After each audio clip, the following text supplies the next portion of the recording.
What's going on, guys? Going to be a long video, so you know the drill. Like button, subscribe, criticism in the comments section, run over to Twitter, give me a follow. My username is Shutdown Safety. Taking a look at my Reggie Wayne and Robert Mathis game helmets. The reason I sound so echoey is I'm actually upstairs where I normally don't do any videos, but I'm having some cabinets installed in my game room, and the guy didn't get things completed, so it's just kind of a mess down there. So first of all, I want to come out and let you guys know I was able to spend about an hour playing Madden 15 today. I watched a friend of mine close out a game offensively in single player, and then we had a user versus user. I don't have any footage because, you know, my coworkers don't know the difference between Ryan Moody and Ryan Moody 21, and I want to keep it that way. Thankfully, me and this guy are on the same fantasy football team. He actually bought some memorabilia from me, so I had no choice to go over and see him, and he had actually just mentioned to me yesterday, about having the access to the game and if I'd be interested in playing, which I noted on Twitter. Shameless plug if you follow me. There was a limitation to how long he could play the game, so I didn't want to be, you know, that guy and take over his Xbox or explain to him why I had a camera and tripod with me. But I will say, if you live in the, Maryland, Delaware, Lower New Jersey, Eastern Pennsylvania area, and you have the game and you don't care that I burn up all your AA access, I'm available on Sunday, and I'll gladly come up and give you some behind the scenes on a breakdown. It is funny to me, just driving home and probably going through this video about 30 or 40 times in my head, that everything that I look forward to in an actual NFL season, free agents, drafted players, coaching and player dynamics, just none of it translates or seems relevant in Madden. Opponents in my division getting better, just none of it seems to matter. It's a shame, because really the things that get you amped up about your team week one are not the same things that get you amped up about Madden. One thing I will tell you, just right off the bat, visually, the game looks like it's upgraded. I'm not going to say to a next-gen level, but I'm hoping that it's not going to be able to be confused with last-gen. This was an issue we had last year, not only at Community Day, but they also had an incident where I put up a mistitled video, and people did not realize that I was playing last-gen. They assumed it was next-gen, and although no one, to my knowledge, has seen a PS3 or 360 version of this game, I'm assuming the player models and everything are not going to be the same, so hopefully that is a positive. I will say that maybe it was just the fact I was used to the old layout, but I'm not a fan of this new game calling, or this, play calling screen. Maybe in time that will change, but it does seem very less intuitive, and it just looks busy and cluttered. If you do any graphic design, eye stops. It has a lot of eye stops. It's a good way to describe it. Secondly, the tackling cone, it was there. I don't feel like it had a big impact in gameplay like I assumed it would, or like we were told it would be. In short, it's almost like just having a shaded area that does nothing, apart from what we used to have with the hit stick reactions. So only now it seems like you can see a bit of the back-end programming where you can visualize where the game is or is not going to register a tackle for you. For all that was touted about the visuals, I feel like what we got, touted to us was what we got, and that's it. Gone are those amazing pregame mosaics. They're replaced with a shorter but more personalized individual highlight that I really fear is going to become painfully repetitive. I know that in prior Maddens we've seen this, cartoonish player holding the ball before. I just don't know exactly which Madden it is. And I will say that those in-game mosaics we see now, I really just saw them for quarterbacks. Sadly, we did skip over the halftime, but the new camera angles in the game are fantastic. I mean, how repetitive they're going to be remains to be seen, but it really at least gave the game a fresh look. But, repetitive and disjointed is still the best way to describe the commentary in this game. They still had long, drawn-out lines between plays. They, at one point, ignored a touchdown while talking about something that happened the play before. It's just horrendous.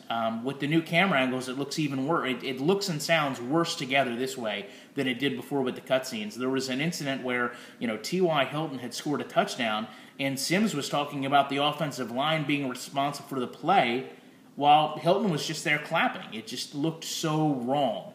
Also, I'm not sure if it's just me, but I heard some new commentary lines that seemed to be recorded in a different way that made them sound audibly different than the rest, and it just was very distracting. The sidelines appear untouched, but now, again, it's even worse with the lack of cutscenes, because you literally have players on field celebrating while, these zombie players on the sidelines and cameramen don't even interact or look at them. The line play visually looks improved from an animation standpoint. However, playing on the line felt a lot less fluid. You seem to have this, win or loss block release situation going on. In other words, you just don't have this dynamic battle. You're either blocked or you're sprinting toward the quarterback. I can't explain it in any way, but it just feels like you're fatigued all the time. Run blocking was hit or miss, literally. They either hit the person they were supposed to block or they missed them, and that was the end of it. I did notice that pass blocking almost seemed to be done in clumps, which I definitely don't remember in Madden 25, and I can't wait to break this down because it seemed like linemen would either just, congregate on the left or right side, and then all of a sudden a player would just break out of the pile and sprint toward the quarterback. So I'm really going to be interested in seeing what goes on there. Just obviously he played with the Cowboys, I played with the Colts, and I can honestly say that I didn't see any inaccurate passes. He did overthrow Bryant a little bit, but pretty much Vontae Davis, who I believe is overrated in Madden to begin with, kind of kept Bryant in check the entire game. The point being is that, Bryant didn't play with the flash or the pop or the threat that you would expect going up against the Cowboys. In my case, running in between Richardson and Bradshaw felt identical. I'm not sure if it was just his defense, but, Nix and Hilton seemed to get open all the time. We did look at one replay where Barry Church intercepted a pass that had been intended for Nix, and it kind of featured, that shifting and unrealistic undercutting that left no one over the top, by the way, which we've seen in Madden 25. And comically, it was kind of a cue from last year's game where he intercepted it, fell awkwardly, and then ran into a defensive back, and everyone collapsed. But, it is what it is at this point. Several times in zone coverage, my players did stand still. However, that was more frustrating at the times where the DBs did back up upfield. Now, my worry with that is how that's going to affect the quarterback scramble, but hopefully with the defensive line improvements, they can kind of keep them in check. In short, nothing blew me away for a second year on a next-gen console. It's wrong to say that it's the same game because there are improvements, but it's still at least the same Madden, and I'm not sure that this game won't feel stale and repetitive by week 4 of your season. The community used to be full of people that spoke on issues to share knowledge in the hope that the game would improve and to show that these weren't isolated problems, people were having. And for what it's worth, a lot of those things we talked about got changed. But to me, it's short-sighted to assume that, those were just based off what we were saying. But, I think with our dedication to the community, I think us speaking on it certainly helped to get those issues resolved. And I feel like at some point that vision has been lost. We've traded that concept for one that is, if you can get accepted by EA and you can learn why the game can't be improved, or you want to become a game developer, or you figure out why it can't be improved in the time frame we want, that's okay.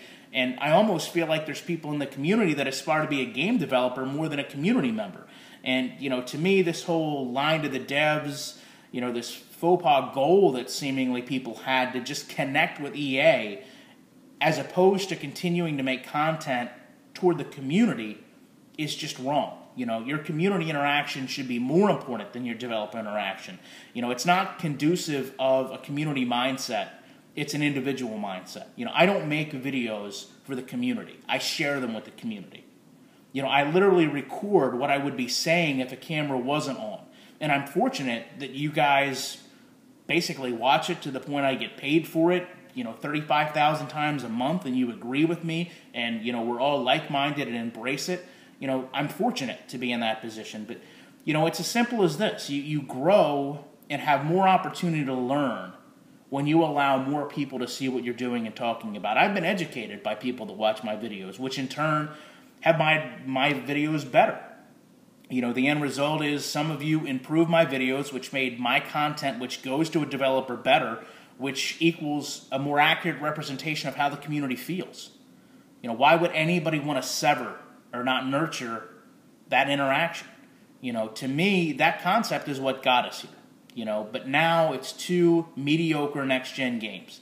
And I'm not saying the game sucks. I'm not saying the game's unplayable. I'm not saying you can't have fun with it. And I'm certainly not telling you a hypocritical save 65. But I am saying that nothing on a next-gen console has yet to blow me away. Nothing that I saw in Madden 25 or Madden 15 made me say, well, without a next-gen console, that isn't possible. In reality, I'm not even sure I can isolate one thing that was innovative to the point where I can't say it's something I haven't seen in another video football game. Honestly, that sucks. It's unacceptable.